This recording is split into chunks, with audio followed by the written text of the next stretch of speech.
Hola amigos, bienvenidos una semana más a su canal Estrés donde estrés. El día de hoy tenemos un tema muy importante, pero quiero partir de una información que probablemente algunos no la sabían.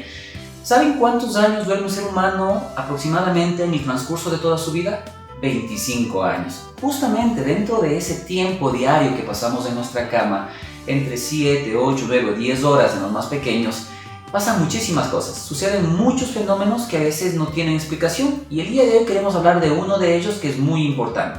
El tema principal del día de hoy es justamente las pesadillas y los terrores nocturnos, cómo afectan, cómo reconocerlas, cómo atenderlas y cuándo es motivo de acudir donde un profesional. No se vayan, empezamos a continuación.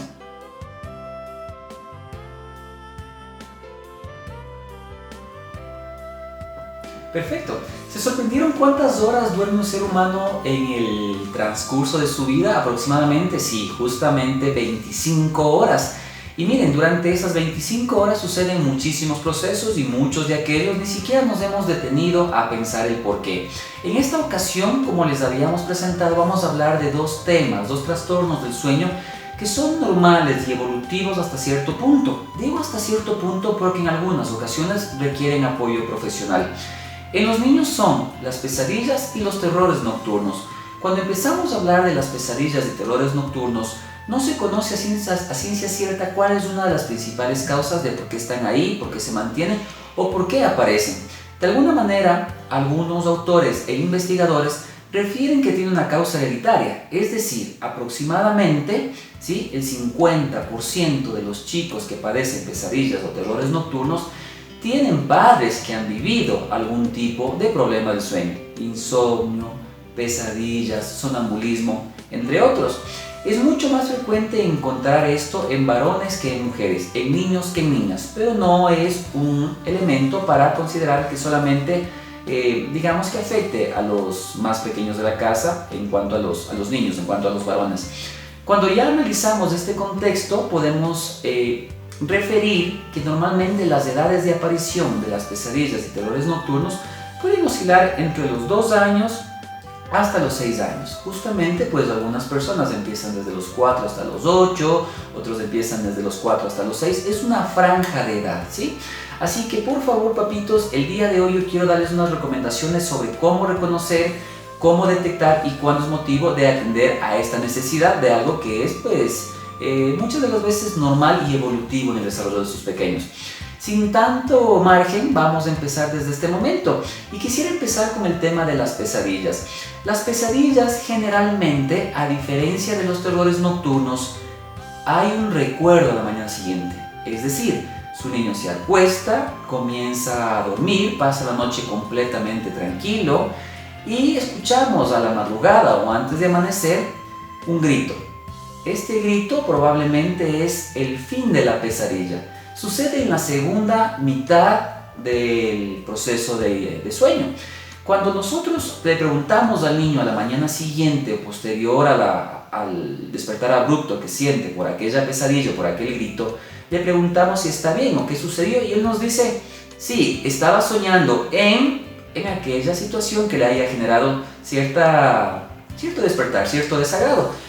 La gran ventaja de la pesadilla es que es un recuerdo claro, está almacenado en la memoria y esta se da justamente en la etapa del sueño MOR se llama. El sueño MOR o el sueño REM es cuando los niños ya están soñando y vemos movimientos oculares, ¿no? Como cuando cierran los ojos parece que están fingiendo el sueño.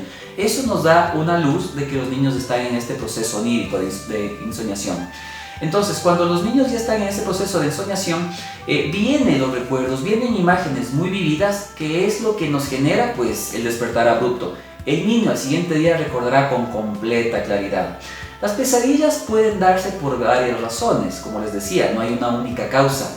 Tenemos que analizar con mucho detalle si esta situación de la pesadilla está o no asociada con eventos traumáticos del niño, es decir, un cambio de casa, un divorcio, no está siendo víctima de acoso escolar o maltrato por parte de algún ente particular en su entorno familiar o en la misma crianza. Y obviamente a veces tiene que ver con la cantidad de información percibida y el uso de tecnología exacerbado que tienen muchos de los niños en esta generación actual, en una generación tecnológica. Es importante que ustedes, para tratar de evitar pesadillas en los niños en estos rangos de edad, puedan minimizar. No significa que van a desaparecer, pero pueden minimizar. ¿Cómo? Teniendo una dieta saludable, especialmente a las horas de la noche, en donde los niños no se vayan con su barriguita completamente llena, con comida de difícil digestión. Tratemos de disminuir cantidad de estímulos luminosos, visuales, televisión, computadora, celular, y eso puede ser un factor de sobreestimulación, de hiperactivación del sistema nervioso, y el sueño pues va a ser muy asociado a lo que estaba viendo antes de conciliar el sueño. Asimismo, el contenido de este tipo de recursos visuales, audiovisuales, debe ser acorde a la edad para evitar que el niño pues pueda trastornar, digamos un poco así, las ideas, las imágenes o los últimos recuerdos que se lleva del día antes de la hora de acostarse. Y si ustedes se dan cuenta que está asociado con lo que vio la noche anterior, debemos comenzar a generar estilos saludables y hábitos mucho más saludables. Eso en cuanto a lo que son pesadillas. Cuando cambiamos de dirección, vamos a analizar en cambio los terrores nocturnos. Los terrores nocturnos son unos despertares muy fuertes, son muy llamativos, son inconfundibles.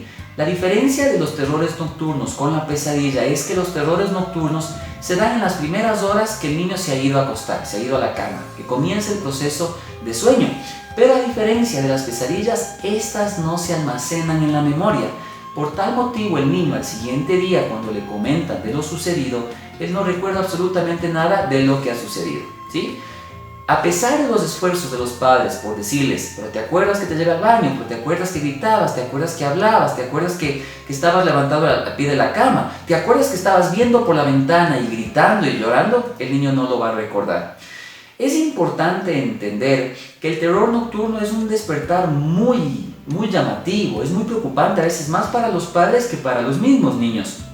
Generalmente hay personas, ha habido padres que lo pueden narrar como un tipo de posesión, ¿sí? Hablando de este tema un poco, ¿qué le digo? Malicioso, ¿no? Ellos me dicen, parece que estuviera poseído.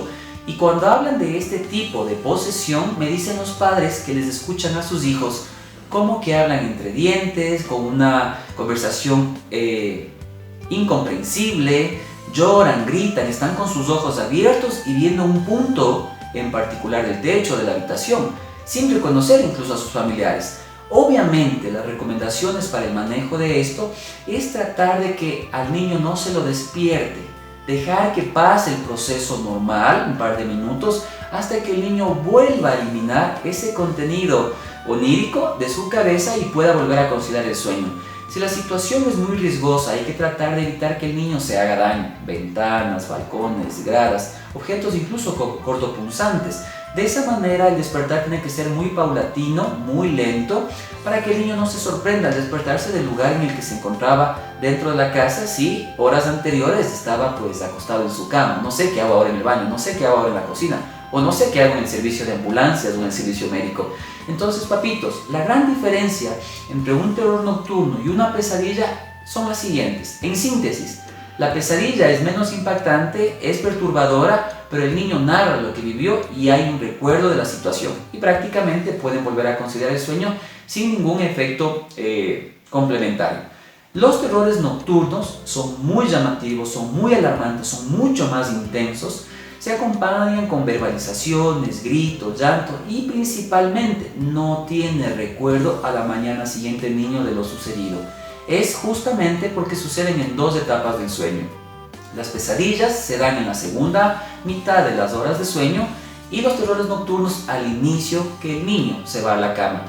Papitos, espero que estos tips sean de su agrado, les pueda ayudar a reconocer qué es normal y qué es patológico con sus pequeños dentro del diario vivir. ¿Cuándo es importante ir a un profesional? Cuando este tipo de perturbaciones, este tipo de terrores nocturnos o de pesadillas están asociadas con experiencias negativas, traumáticas, abusos en la niñez o adolescencia que el niño haya presentado. Generalmente a partir de los 8 o 9 añitos, estos terrores nocturnos y pesadillas suelen desaparecer o suelen minimizarse en un gran porcentaje. Pero si vemos que las pesadillas o que los terrores nocturnos persisten pasado este rango de edad, es importante consultar a un profesional y evaluar completamente si es que no existe un déficit neurológico o no existen problemas emocionales que pudieran ser un factor importante a ser atendido y que podamos recobrar la normalidad y la tranquilidad tanto a sus pequeños como a sus padres. Por favor, si les gusta este video, síganos, por favor dejamos el botoncito en la parte de abajo, compártanlo y nos vemos la próxima semana.